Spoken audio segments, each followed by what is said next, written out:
Hello guys, today we're gonna be talking about the skull. Okay, this video is intended to go over the material for the next lab.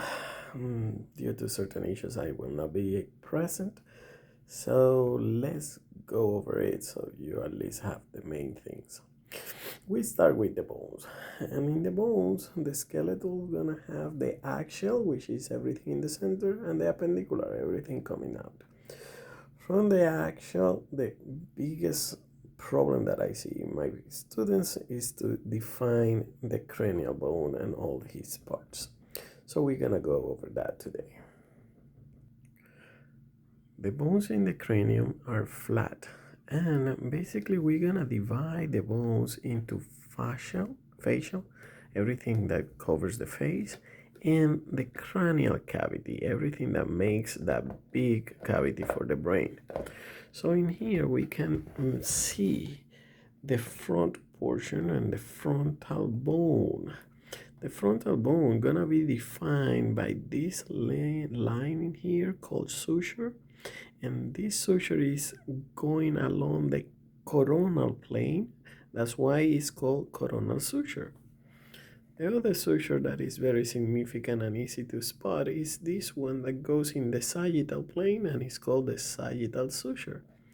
If we continue, the sagittal suture gonna separate the parietals. If we continue posteriorly towards the back, we're gonna see that kind of suture that separates the parietal from the occipital bone, and it's called the lambdoidal suture.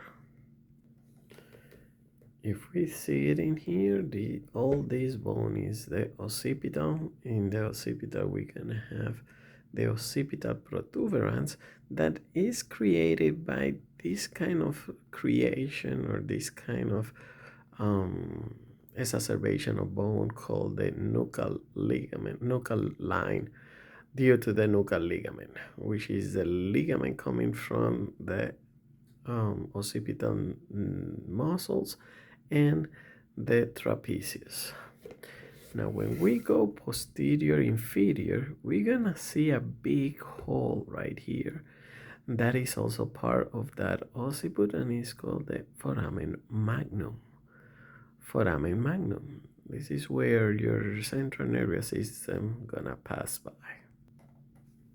From here we can see that you have two parietals, the left and right parietal. There's no many marks from the outside. What I need you to remember are the main sutures. I repeat, the sagittal, the frontal, the lambdoidal, and one important suture in here that separates the parietal from that temporal bone and is called the squamous suture.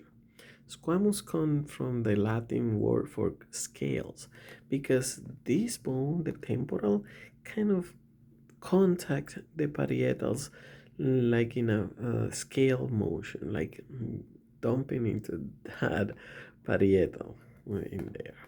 It's different than all the other sutures because this one is not intercalated. Do you see in here how that intercalate between the frontal and the parietal? The squamous just lean over that parietal. Now going over the main structures in this temporal bone, we're gonna have number one, the squamous suture, like I mentioned before. We're gonna have a very big protrusion that is posterior, and this area is called the mastoid process. The mastoid process is the most posterior inferior portion on that temporal bone. If you look a little bit anterior, still inferior, you're gonna have an overgrown bone that looks like a tiny spine. And that gets the name of styloid process. It's very inferior and is under or is inferior to a big hole. That hole is the one that creates the external ear and is called the external acoustic or auditory meatus. Remember, if you have an external, you're gonna look also for the internal. We're gonna go over that in a moment. Now, Heading towards the anterior portion, you're gonna have a tiny protuberance or a process that connects with the zygomatic bone, that is a fascial bone. That process is called the zygomatic process of the temporal bone because it's located in the temporal bone. Something to remember in here too is that our body gonna have multiple styloid processes.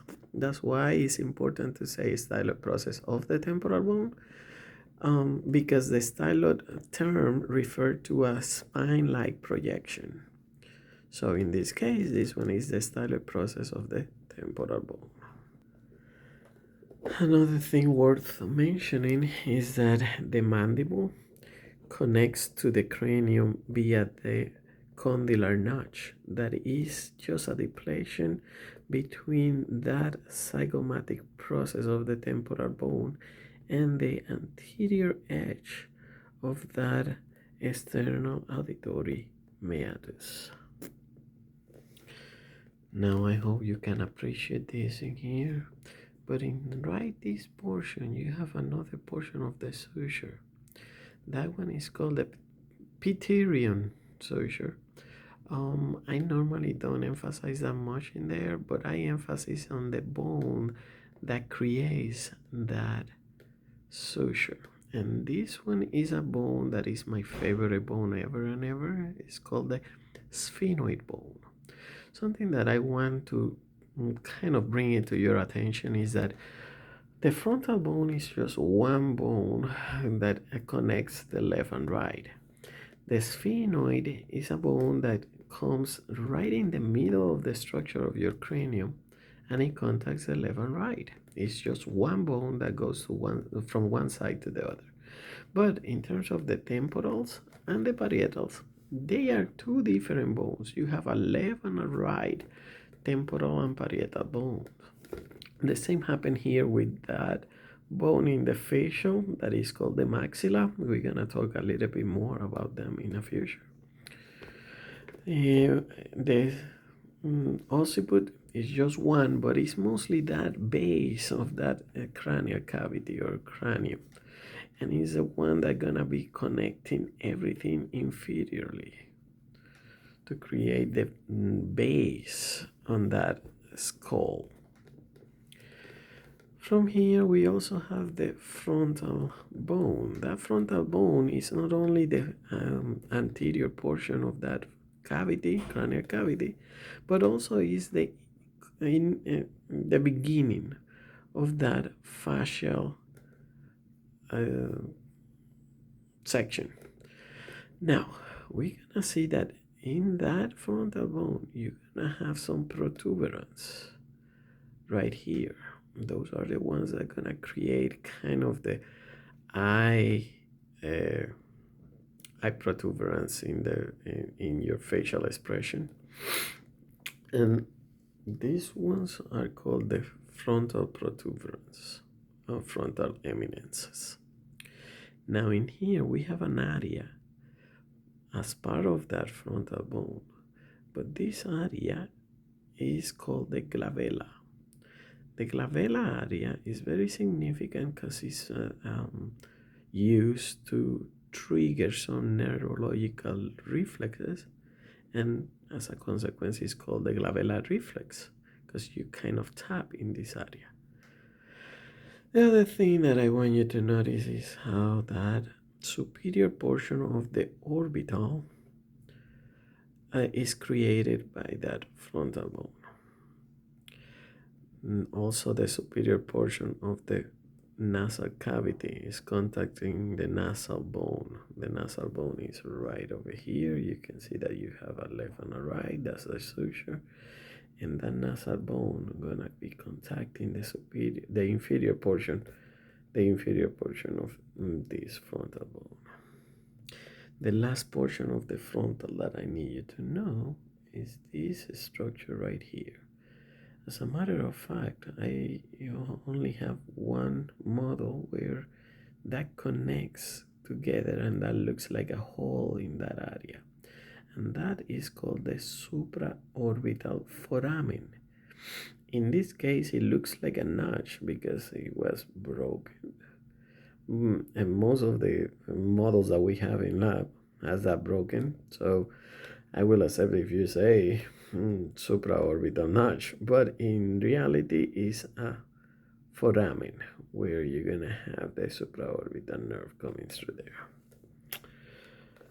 And I think that is all about the cranial cavity. Now we're gonna hit a little bit to the front. The frontal. Then in the front we have already we mentioned the nasal bones. The nasal bones, the zygomatic bone, the maxilla. You have a left and a right. That's why you have this split right here. And the mandible. All of them are part of that facial surface.